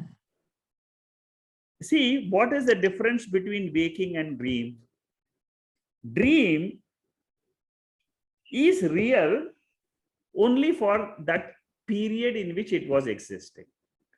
But waking is something where I come back again and again. You see, I slept yesterday night, I come back to the same world again. Yeah. Again, I slept again today, tomorrow also I'll come back to the same world. Start at the same point again, yeah. The same starting point, you come back. That is because of this physical body. The dream, what happens? You cannot go back to the same dream of last week or 2 weeks ago. You cannot go back to the same dream. No. The difference is that shariram is different. Okay. Now, what Upanishad teach you ultimately is when you realize the fourth state of consciousness, pure consciousness, pure Brahman. When you realize that state, your mind will tell you this waking is like a dream. That's all. It will not it will only negate it cognitively. Physically, you cannot destroy the waking state. Yes. You can only through knowledge, cognitively, your own intellect, because you are awakened to the higher state, your own intellect will say, oh, theek hai, this was due to prarabdha karma of the body. The body, let it undergo its see, ultimately, when you are going through this study of Veda, a time comes when you say that I have really no control over the body and action. Yeah, actually, you don't. You don't have. I mean, you see, when you are in the path of knowledge, you will realize this body and actions and its results, I have zero control. Yeah. You start believing in Ishvara more and more. There is a power which is controlling it. I am zero, really, there is nothing I can do. This is exactly what Lord Krishna in the 61st mantra of 18th chapter, he says it is as if there is it's like a puppet show. Somebody is controlling this body inside, like you control a puppet. Yeah. So there is some controller which is giving punyam, papam, whatever is sukham and dukkham. That's all. See, if you analyze your any day, apart from brushing your teeth and taking a bath and eating, what is really the day? How does yesterday and today make a difference? The only difference is were you happy or not happy? That's all. Happiness and happiness or sadness is only experienced in your mind. Yes. And that is all throughout your life. Every day is nothing but either happiness or sadness. That is what is the ultimate result, for everybody. Whether you are the president, whether you are just a simple person. And this happiness is because of the cycle of law of karma. Believe in it, hand over the body to Ishvara and be free. Yeah, that's the only seriously. That is what is called as Jivan Mukti. Yeah. If you are able to get the strength of mind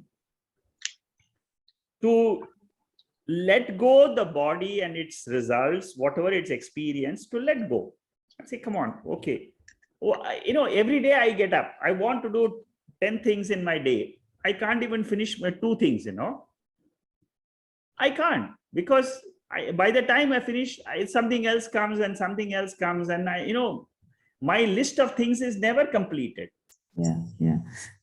And this will go on till the end. Yeah, it will not stop till the end of your life. The same list will be there. You will tick maybe 20 other lists will still be available for you to complete. So No. does it answer your question? It does, but just one thing to what you've said has come to me is like when the negation process, neti was working very well when my body is fine. When I'm in pain, it is a very difficult one to do neti. You cannot do neti. At that time, you can only pray to the Lord. When your body is giving you a pain, to get away from that pain, there are two ways. One way is to remember Vedanta. Second way, that you can do if you are a spiritual student. You will be able to do it if you are a spiritual student. The second way is to chant something in your mind. Chant anything which you are used to.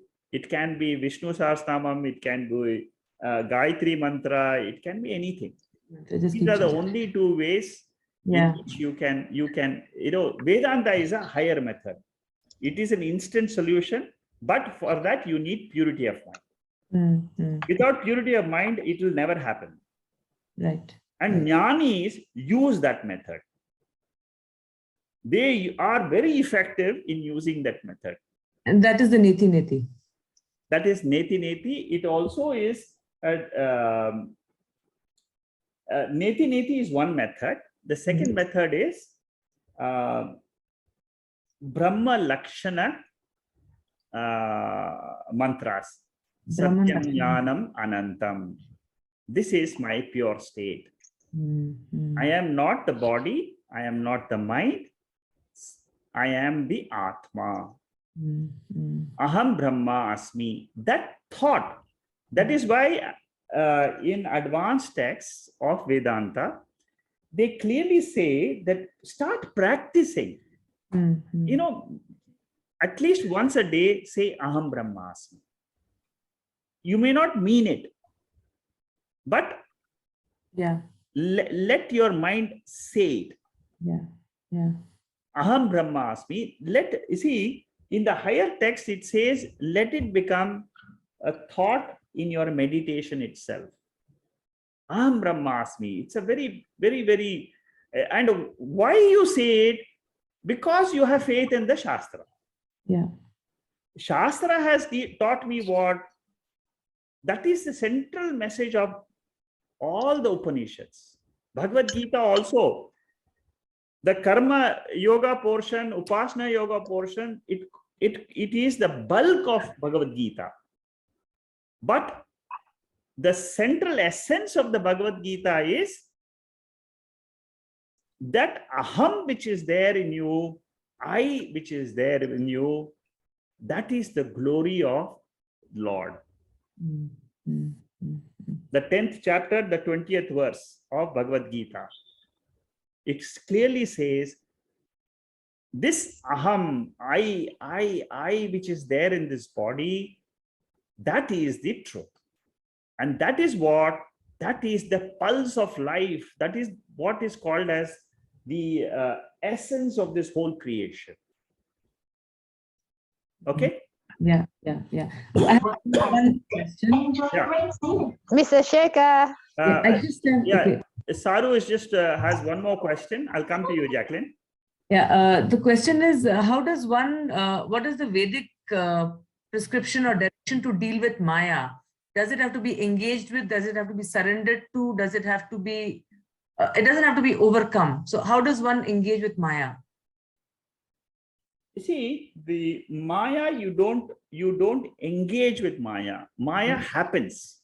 Okay. Yeah. It is nothing to do with engaging or disengaging with Maya. It just happens.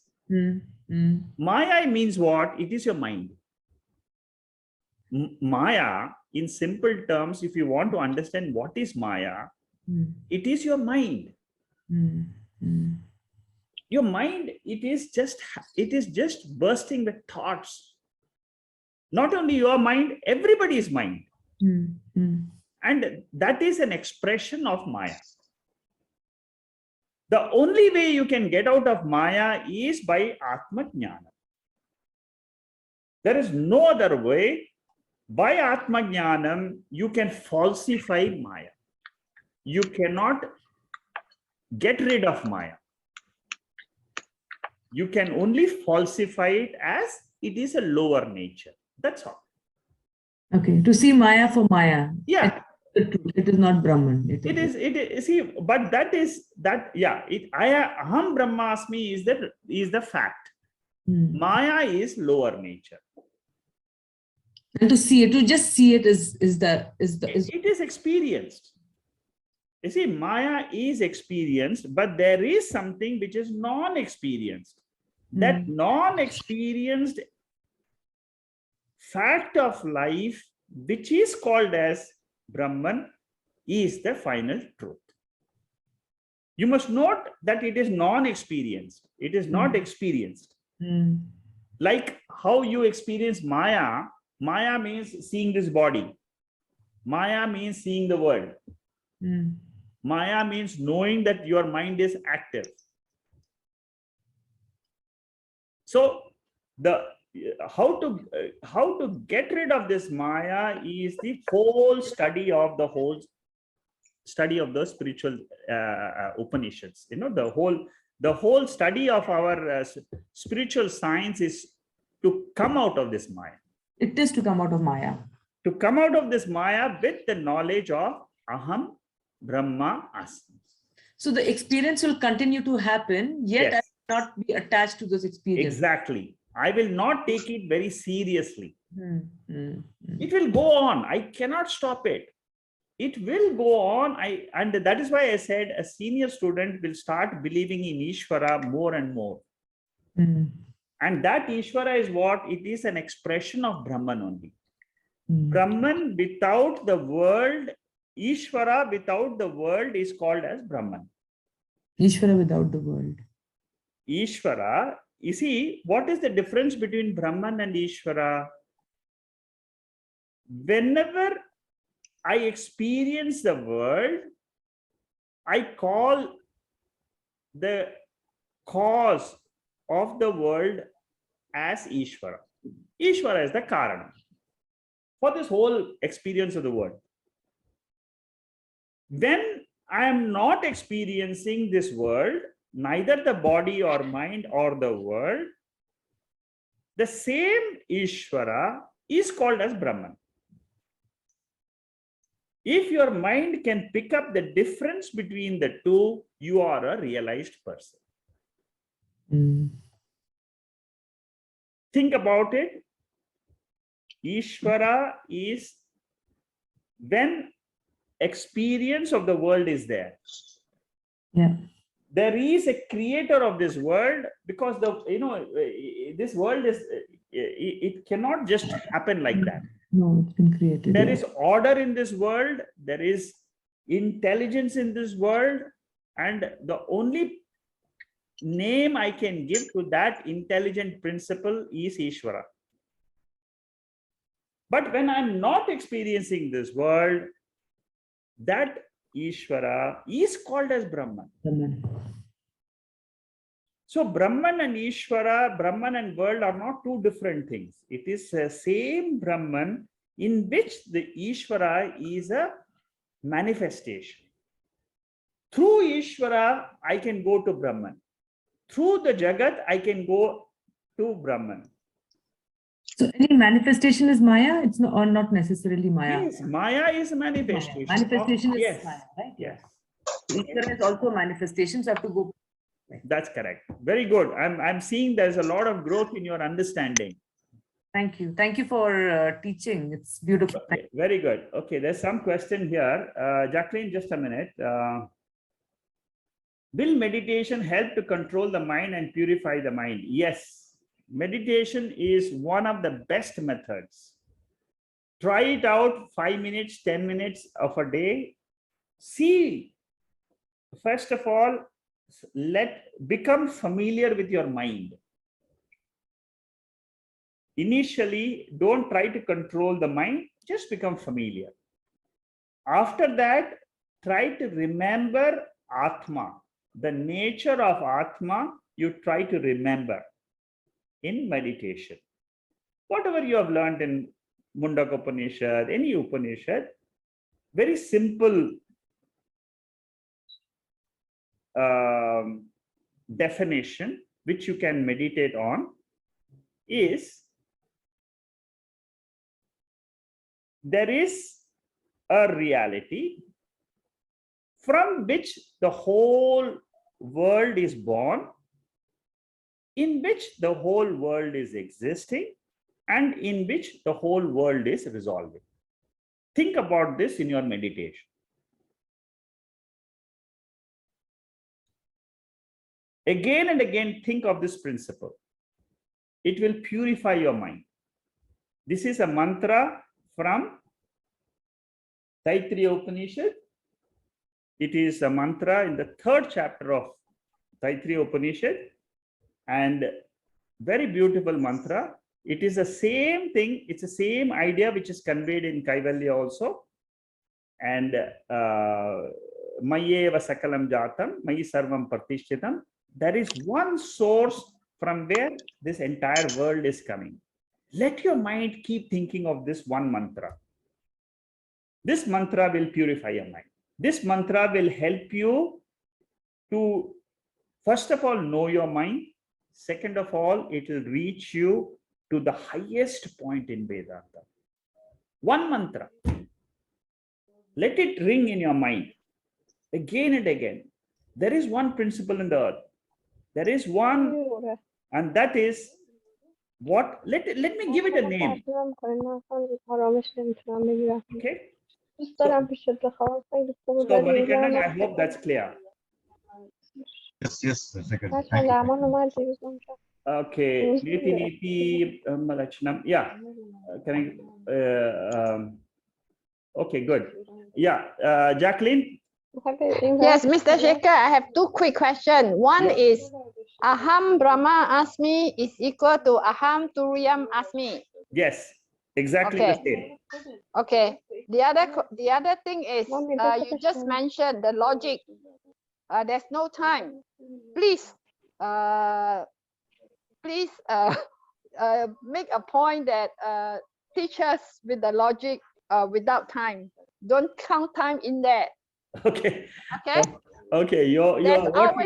There's always something, just like you know, one Upanishad, one after one, what after one. So please take that logic and then slowly, one step at a time. Now teach us. Okay, good. Thank you, Jacqueline. I really appreciate your motivation to study this text more and more. And I really appreciate your gesture. Very good. Excellent. No, just happen that it is keep coming to me that you say the logic. I think that's super important that for human being to learn that. Yes, it is important because see, there are certain, I mean, the texts are there where logic is so beautifully explained as to why they say you are Brahman. You see, there is a reason why Upanishad convinces you that actually speaking, you are not this body, but you are that consciousness. Yeah. You see, there is a logic behind it, but like I said, that it does take time. And let me see. We'll see. It's okay. Just keep on, because just like you were saying, we have to keep on listening, Savanam and Mananam. Yes. Yeah. Please. Okay. Appreciate. Thank you, Jacqueline. Appreciate. Anything else? No, I'm done. Appreciate. Okay, we're done. Anything else from anybody else? Okay. If there are no questions, we'll stop and then we'll continue this beautiful text next week. Thank you. Good to see you, Sumana. Thank you. Hari Om. Hari Om. Thank you. Thank you. Hari Om. Hari Om. Hari Om, Shekharji. Hari Om. Thank you. Thank you, Shekharji. Oh, very good, Bharat. Oh, by the way, I'm listening to, it just so happens I'm listening to both your Bhagavad Gita lectures Okay. and the Mandukya Upanishad lectures. And it just so happens the synchronicity is so good. I'm intertwining both chapter 13 and Mandukya Mantra 7. And the Yes. blend is brilliant. Oh, Very, very good. Very good. Excellent. Chapter 13 is the most important chapter in the whole of Bhagavad Gita for Jnana Yoga. I find that like in let me get this right. So 765. So mantra 5, which explains deep sleep, where Yes. we all say, I slept well. I didn't know anything. I slept well. And then the immediate answer to that is the third verse of chapter 13, which in the waking state, Lord Krishna is then telling you, this is what you are. Yes. And then you relate that back to mantra 6 and 7 and Of Mandukya. of Mandukya. And Yes. if you bounce between the two, Yes. you can see the connections. Absolutely, you're right. You're very good, excellent. I mean, you've seen. See, all these Upanishadic mantras, Bhagavad Gita, are all talking of the same thing. It's just Indeed. one. It's one same Turiyam. It is the same Ashabdam, Asparsham, Rupam, Gandham. All that is only one reality. Indeed. I was talking to a friend today at a coffee bar. He asked me how I was, and my last week has been incredibly busy, very high pressure. And I was explaining to him that um, of what I had experienced, and he said, "It's good that you are learning the teachings because they are helping you to cope." Oh yes, And oh yes. but in that moment there was an insight that the calmness that we felt in talking today and the all the volatility of excitement that was experienced last week, there is no difference. Yes. It's the same whether everything is happening or not happening. Yes. It's seen. It's internally it's all the same. That's correct. Yeah, because you see, ultimately, if you are attached and if you feel that I am that consciousness principle, I'm not okay. Violence inside the airplane is a game. Yeah. Yeah. So it is what see, once you have understood the truth, which is as per what the Veda is talking about, then everything fits in. You see, you can fit the all the experiences of life can be easily understood. Yeah. Very easy to understand, very, very easy to understand the whole life of samsara. And In fact, yeah. I was just about to add that in terms of understanding other theologies and other philosophies, it gives you a grounding that makes you probably appreciate those philosophies better than those philosophers can. Not just modern day philosophers, but also other philosophies like Stoicism. I was talking to my son about Albert Camus and absurdism. All of those make sense from from the Upanishads and the Bhagavad Gita, having Oh, that yeah, as a that's background. correct.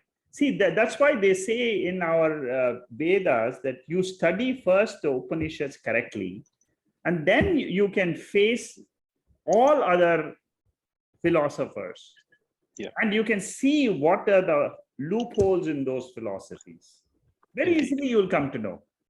See, like for example, Vaiseshika, Sankhya, these are all the old schools of thoughts. But those schools of thoughts are also existing today. In some form or the other, if they will all be existing even today.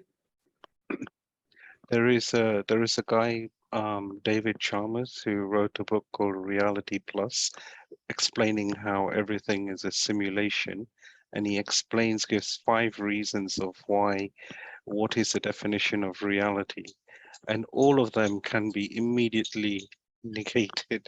It's like he comes up with questions as to how things could or could not be, but because he comes from a consciousness, his mind, matter might generate consciousness principle. Because he comes from there, he is having these brainstorms, he's not able to rectify or clarify his thinking. Correct. You see, that this is where what makes a difference between Vedanta and others. Yeah. Vedanta talks about consciousness being primary. Yeah. Everything else is secondary. Everything else, your mind, your body, your all the pancha koshas and the world, everything is secondary. Yeah. Whereas science believes that matter is primary. In fact, if I may ask, in the Vedanta Pramanas, the you know, like pratyaksha, inference, all of those Pramanas, they are part of the field. Is that correct? Yes, that's correct. They are part of the kshetram. They are part of the field. And the only thing which is kshetrajna, the Yeah. seer, the experiencer, is the kshetrajna. Kshetram is anatma, kshetrajna is atma.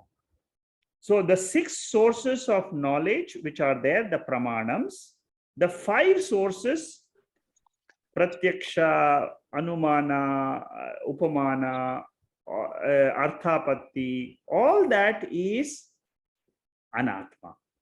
They are all in the field of anatma. There is only one pramanam which talks about kshetrajna, experiencer, consciousness, and that is Vedanta. Yep. That's all. It's If you very understand this, then you take this as the basis, and then you try to understand everything else, you know? Yeah. It's amazing. Thank you. Thank you. Yeah, Jacqueline, you're putting up a hand. Or maybe that was before. Okay, thank you and good night for everybody. Thank you. Thank you. Thank you. Thank you. Good night. Bhai, kuch hai? No questions. No questions, huh? Okay, thank you. Good night. Bye.